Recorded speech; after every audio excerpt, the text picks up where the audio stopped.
Y ahora vamos a ver el versículo 3, Romanos 1:3, que dice, bueno, voy a leer dos para encajarlo, dice que él ya había prometido por medio de sus profetas en las Santas Escrituras, el Evangelio, y este Evangelio acerca de su Hijo, que nació de la descendencia de David según la carne, ¿vale? Entonces, cuando estuvimos viendo la introducción, estuvimos hablando también un poco de esto, ¿no? De que vendría un momento en que habría un rey de la tribu de Judá, un rey judío, que gobernaría y que este hijo pues sería de la descendencia de David. Y ahí me quiero yo parar, me quiero parar y quiero que consideremos esto. Nos vamos a ir a Segunda de Samuel, capítulo 7, ¿vale? Lo vamos a leer completo, aunque los versículos centrales están del 12 al 16, pero creo que para entender lo que el apóstol Pablo está explicando aquí, Segunda de Samuel 7, pues lo vamos a ver con mucha claridad de a qué se está refiriendo. Dice así, Segunda de Samuel, capítulo 7.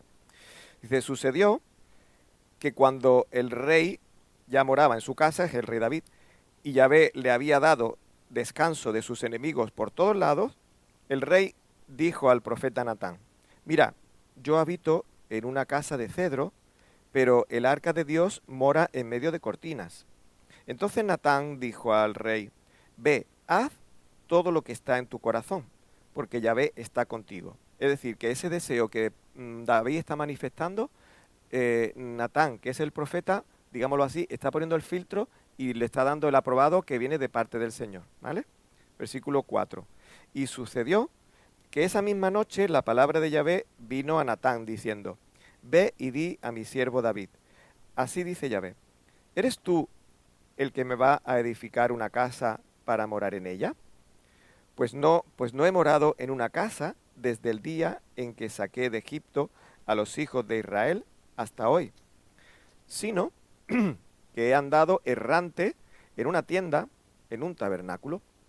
Donde quiera que he ido con todos los hijos de Israel, hablé palabra alguna, alguna de las tribus de Israel a la cual haya ordenado que pastoreara a mi pueblo Israel, diciendo, ¿por qué no me habéis edificado una casa de cedro? Ahora pues, así dirás a mi siervo David. Así dice Yahvé de los ejércitos, Yahvé Sebaot. Yo te tomé del pastizal, de seguir las ovejas, para que fueras príncipe sobre el pueblo, sobre mi pueblo Israel. Y he estado contigo por donde quiera que has ido, y he examinado a todos tus enemigos de delante de ti, y haré de ti un gran nombre, como el nombre de los grandes que hay en la tierra.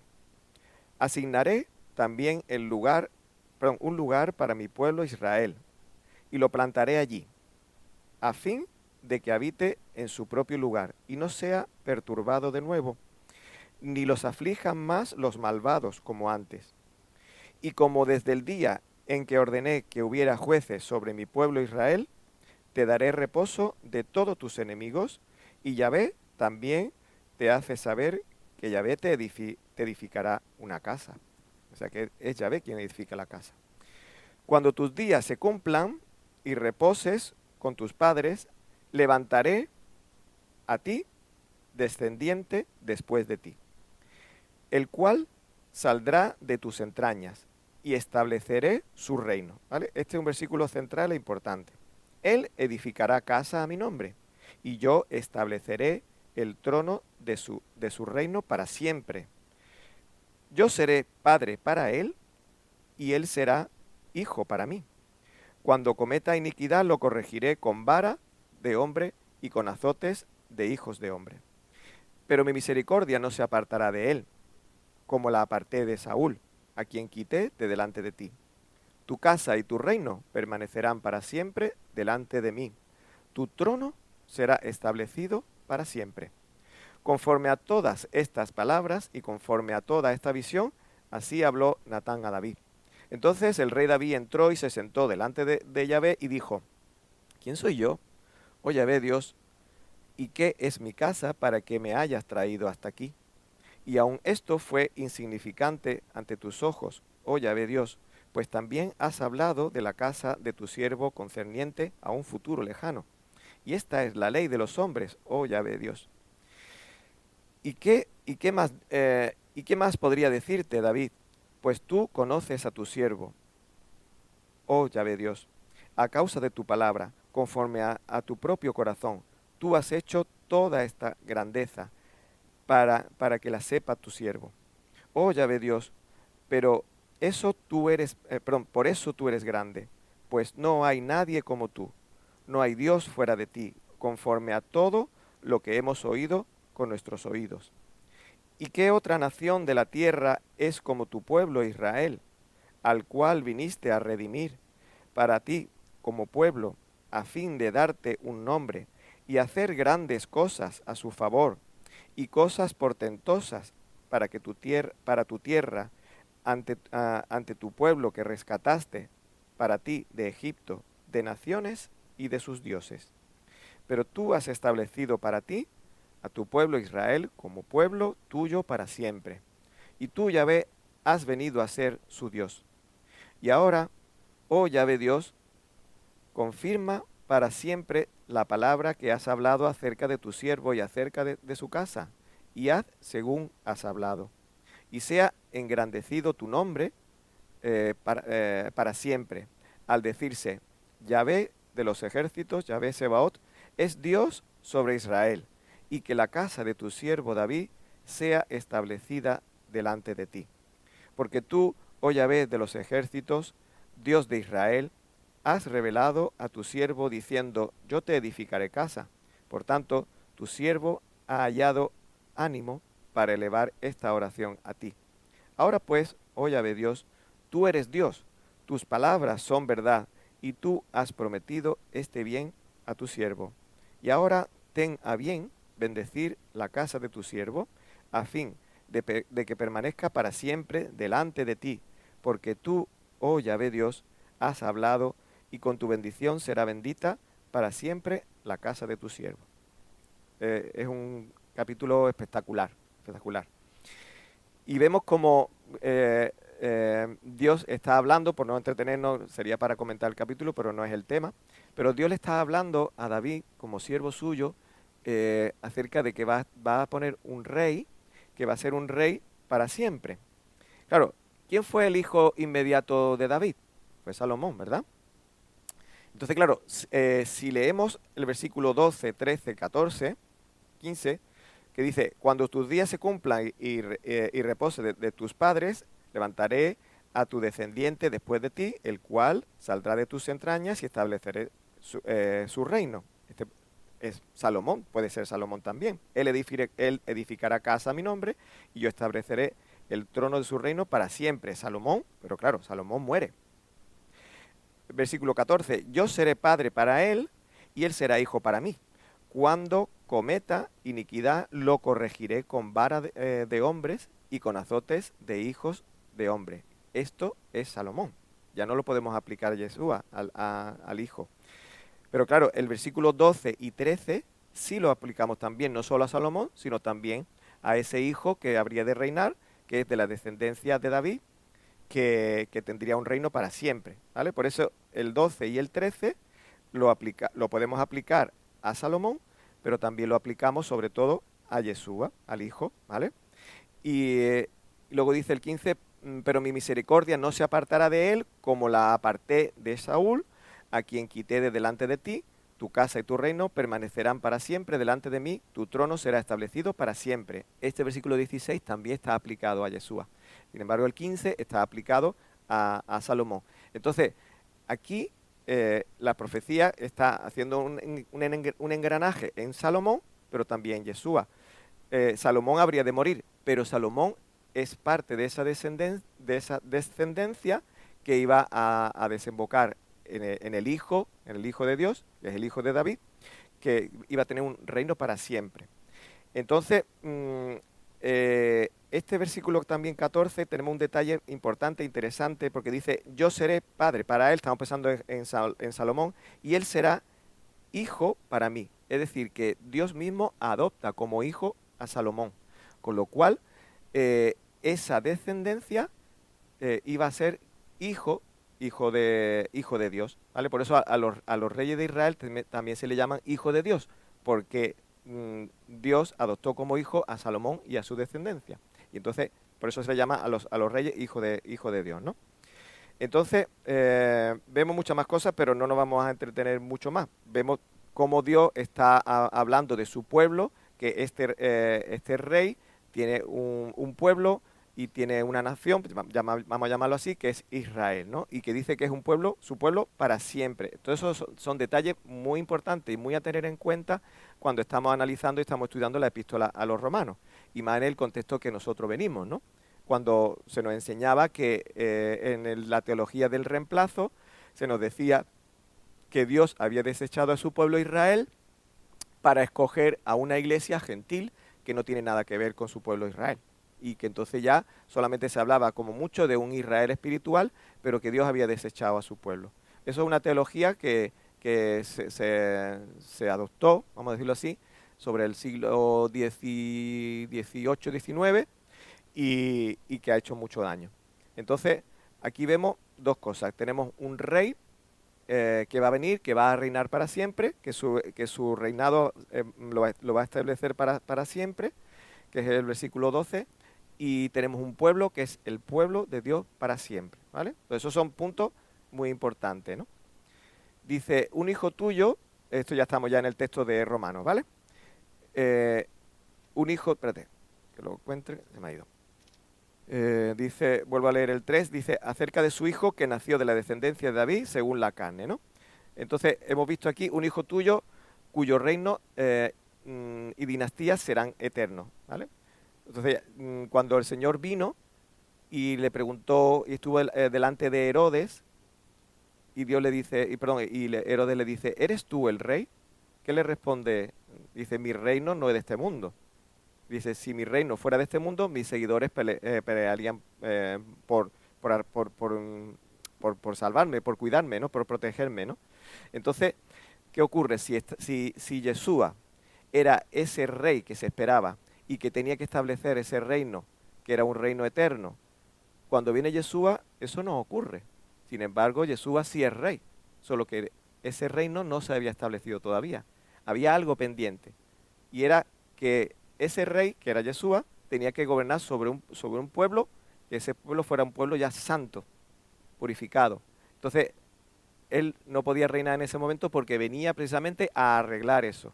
Entonces, el Señor viene a arreglar. Y eso es lo que Romanos del 1 al 3 nos va a explicar, precisamente esa necesidad de limpieza y esa necesidad de purificar a su pueblo, y por ende, o por derivación, a la humanidad que accediera o que se sumara al pueblo de Dios a través de la sangre de Yeshua. Entonces, por eso no se establece el reino cuando Yeshua viene por primera vez, ¿vale?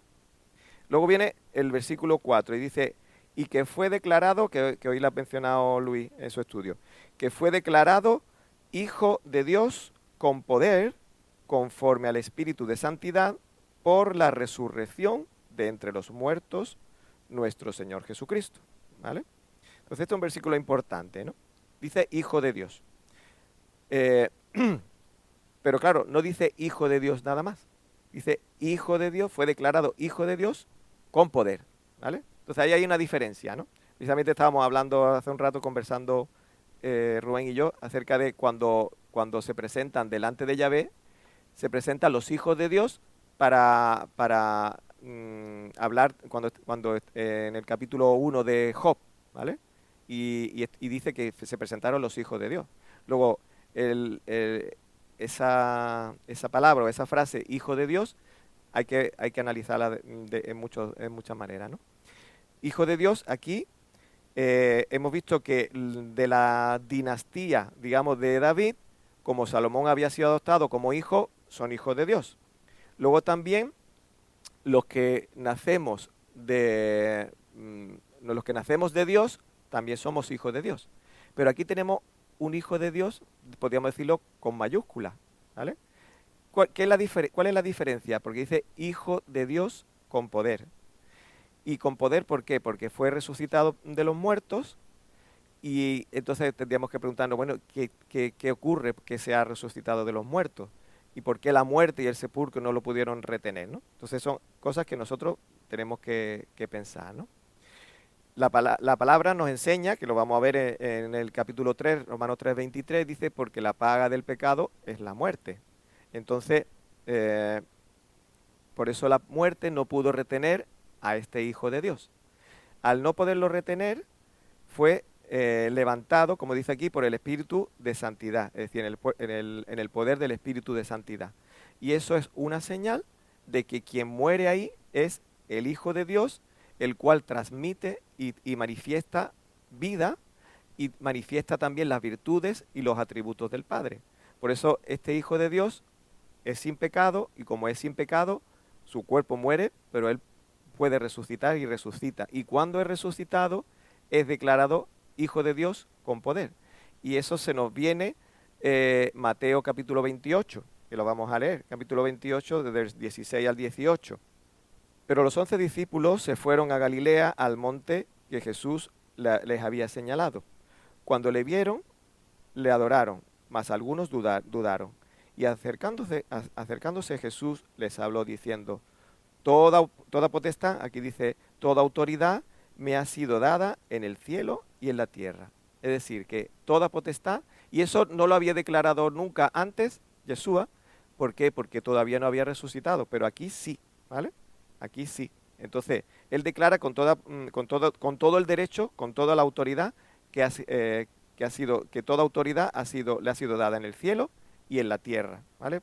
Entonces, con la muerte, él venció a la muerte, que eso también lo veremos más adelante, ¿no? Así que hemos visto que, que Yeshua no es un hombre cualquiera, es hijo de Dios, como decía Luis en su estudio anterior, es el unigénito de Dios, pero cuando es resucitado es el primogénito de entre los muertos y el primogénito de entre los hermanos, ¿vale? ¿Por qué? Por categoría, por esa categoría, ¿no? Si queréis luego lo podemos comentar. Ujú.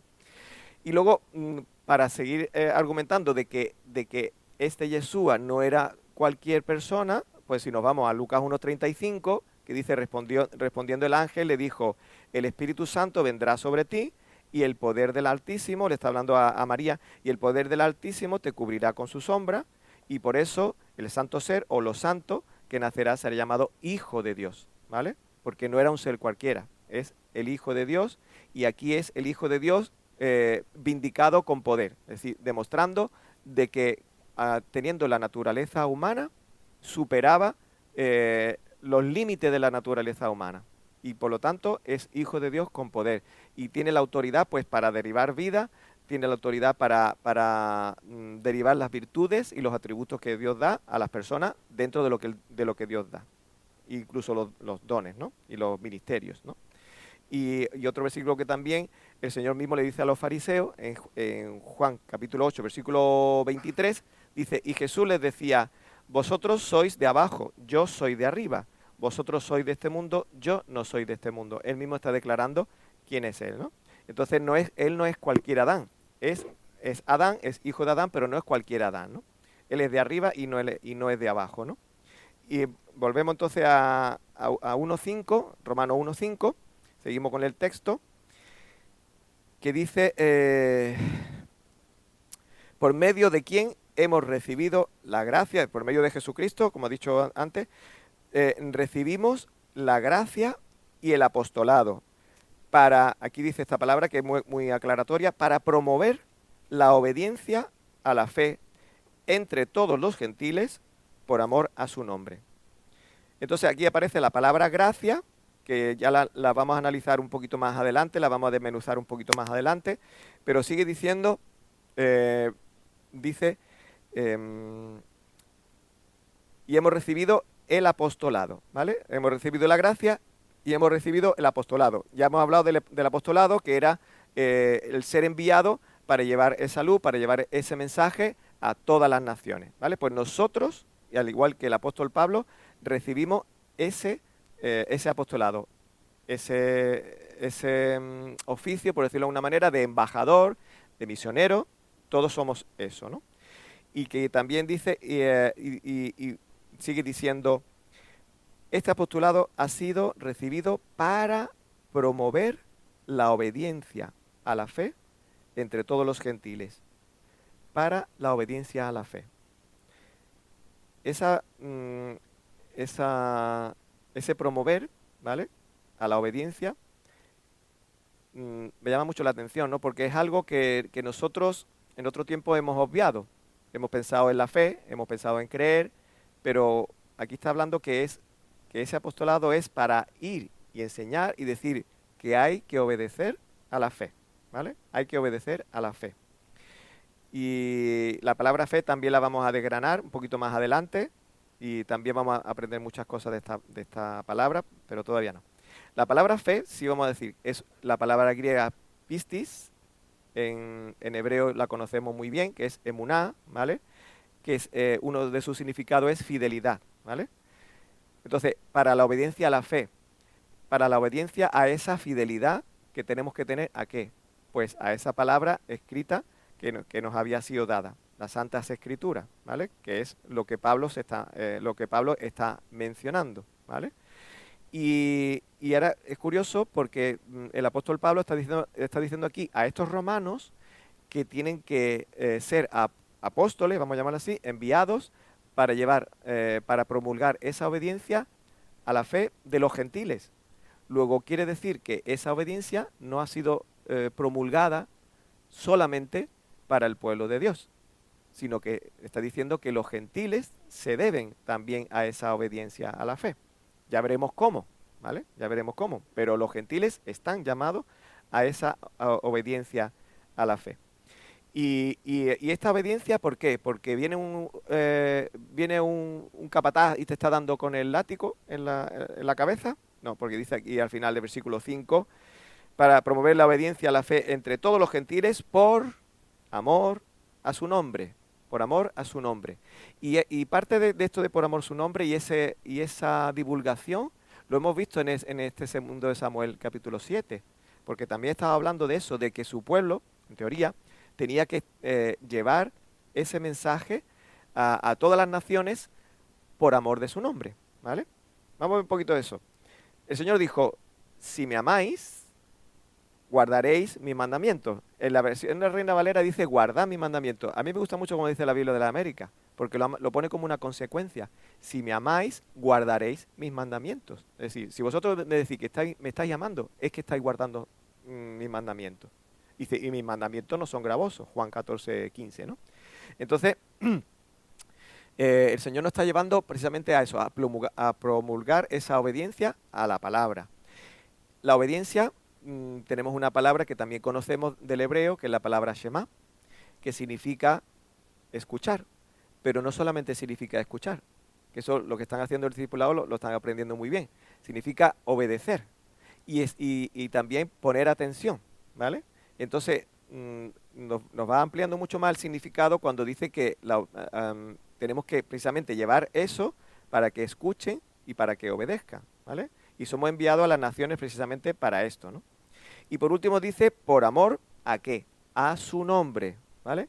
Y tenemos un pueblo, el pueblo ideal que ha mencionado en segunda de Samuel 7, es aquel que iba a llevar su nombre muy en alto a todas las naciones, ¿vale? Pero eso, si miramos las escrituras, no ocurrió. Si miramos la escritura, el pueblo que había sido llamado, es decir, el pueblo de Israel, que había sido llamado a llevar esa luz y esa palabra y esa bendición a las naciones, falló. Y no solamente no lo hizo por amor de su nombre, sino lo hizo todo lo contrario, aborreciendo el nombre, pisoteando el nombre. Entonces, ese pueblo falló. Por eso ahora viene lo de la teología del reemplazo y dice, como aquel pueblo falló, pues Dios eligió a otro pueblo. Y te sacan algunas citas fuera de contexto de lo que Yeshua decía cuando le estaba precisamente hablando a los fariseos, que eran los maestros del pueblo, los dirigentes o los pastores del pueblo, que también luego vamos a ver un poquito sobre eso. Pero Dios no desechó a su pueblo. Entonces, pero sí su pueblo pisoteó su nombre. Entonces aquí había algo que estaba, por decirlo así, togo bogu, estaba roto, estaba deshecho. Y es que el pueblo de Dios había fallado.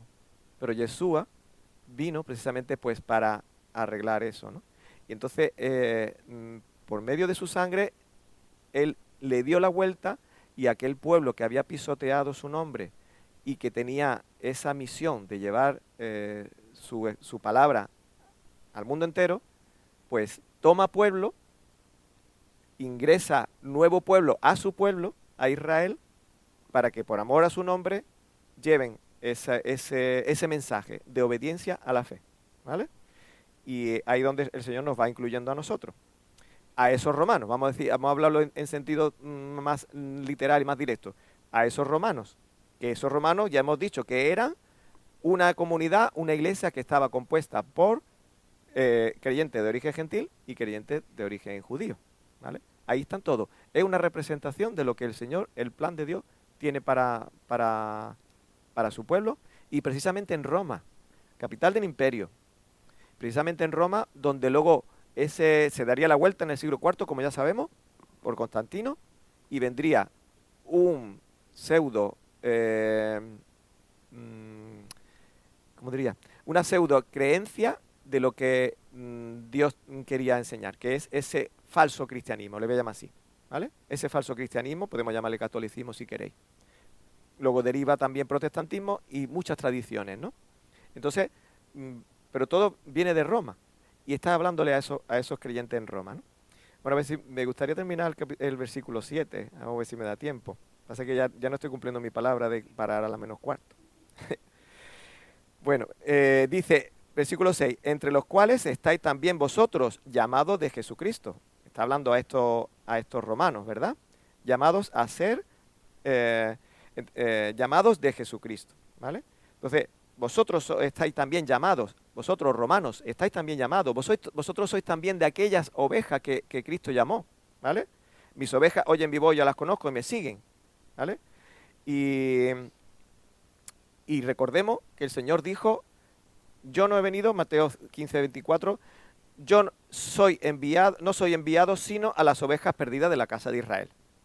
Y el Señor en otro lugar dice, Jeremías 56, ovejas perdidas fueron mi pueblo, sus pastores las hicieron errar, por los montes las descarriaron, anduvieron de monte en collado y se olvidaron de sus rediles. Y luego Ezequiel 34:6 viene a decir también, anduvieron perdidas mis ovejas por todos los montes y en todo collado alto, y en toda la faz de la tierra fueron esparcidas mis ovejas, y no hubo quien las buscase, ni quien preguntase por ellas.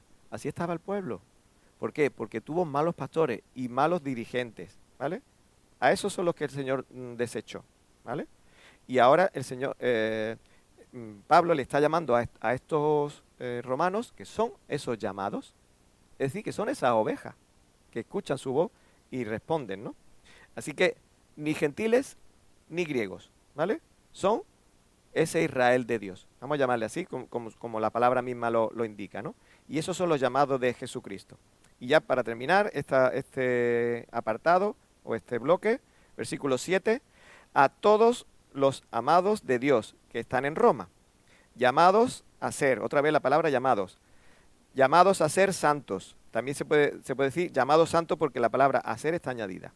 Gracia a vosotros y paz de parte de Dios, nuestro Padre y del Señor Jesucristo. Llamados santos, ya hemos visto la palabra llamados y le llama santos, ¿vale? ¿Quién era el pueblo santo? El pueblo que Dios apartó. ¿Quién era ese pueblo? Israel, ¿vale?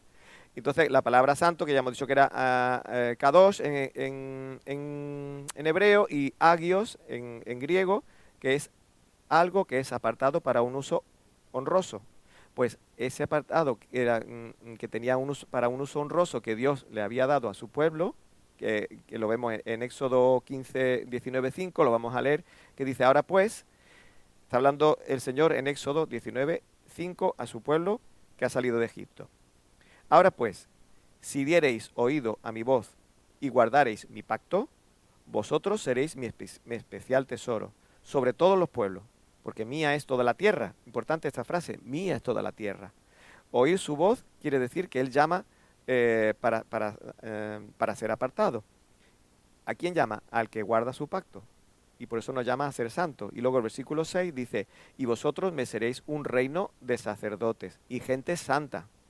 estas son las palabras que dirás a los hijos de Israel. Luego, gente santa, a los hijos de Israel. Y ahora viene Pablo y le llama a los romanos, le llama gente santa. Le llama a todos los amados, llamados santos. Le llama. Y no solamente a los romanos, también se lo dice a los efesios, se lo dice a los gálatas. Y esa gente no eran judíos. Luego están ahí, el pueblo está ahí, está esparruado, está esparcido, ¿no? Y también el apóstol Pedro también está diciendo esto, 1 de Pedro 2, 9 y 10, que dice, mas vosotros sois linaje escogido, real sacerdocio, nación santa, pueblo adquirido por Dios, para que anunciéis las virtudes de aquel que os llamó de las tinieblas a su luz admirable. Vosotros que en otro tiempo no erais pueblo, pero que ahora sois pueblos de Dios, que en otro tiempo no habíais alcanzado misericordia, está hablando de Oseas, capítulo 1, pero ahora os habéis alcanzado misericordia. Y le está hablando a los que estaban dispersos. Eso lo está hablando Pablo. O sea, Pablo y Pedro están hablando a los dispersos. Y al fin y al cabo era a esos que estaban entremezclados entre las naciones. ¿Vale? Entonces, este discurso, por decirlo de alguna manera, se trata de que el apóstol Pablo y aquí el apóstol Pedro están diciendo, hay muchos pueblos dispersos. Y luego Yeshua dice, yo no he venido sino a rescatar a las ovejas perdidas de la casa de Israel. Entonces ellos están llamando a todos esos que están perdidos y a los que están dispersados por entre la tierra. Pero no solamente está llamando a esos que están entremezclados, es que está llamando también a los que a lo mejor no tenían nada que ver, pero igual que cuando de Egipto salieron y fueron muchos que eran de los egipcios y se añadieron. Señor, ¿por qué dice? Porque mía es toda la tierra. ¿Vale? El Señor quiere gobernar sobre la tierra y quiere tener un pueblo y a través de ese pueblo quiere gobernar, como hemos visto en segunda de Samuel 7. Por eso lo he querido leer el capítulo completo, porque nos da una visión muy, muy panorámica del plan de Dios para su pueblo y para ese rey que tiene que ser un rey eterno, ¿no? Así que como estamos viendo, es un pueblo santo, ¿vale? ¿Y cómo nos santificamos? Pues Juan 17 lo dice 17 al 19, santifícalos en tu verdad. Tu palabra es verdad. Así nos santificamos. Como tú me enviaste al mundo, así los he enviado al mundo. Y por ellos yo me santifico a mí mismo, para que también ellos sean santificados en la verdad. Luego, esa es la forma de santificarse, en la verdad. Y tu palabra es verdad, ¿no? Así que el Señor nos llama a santificarnos en su palabra. Y nos llama a todos los que hemos entrado en pacto. Y los que hemos entrado en pacto son gente santa y los que queremos obedecerle. Entonces, así que ya termino con este apartado y este bloque, diciendo que dice la última palabra de este versículo 7, gracias a vosotros y paz de parte de Dios, nuestro Padre, y del Señor Jesucristo. Vemos el ejad que hacen el Padre y el Hijo, ¿vale? De Dios, nuestro Padre, y del Señor Jesucristo. Pues aquí termina el bloque primero, de versículo 1 al 7, y luego ya dentro de 2 semanas, si Dios quiere, veremos el segundo bloque, ¿vale? Que sería del 8 al 14.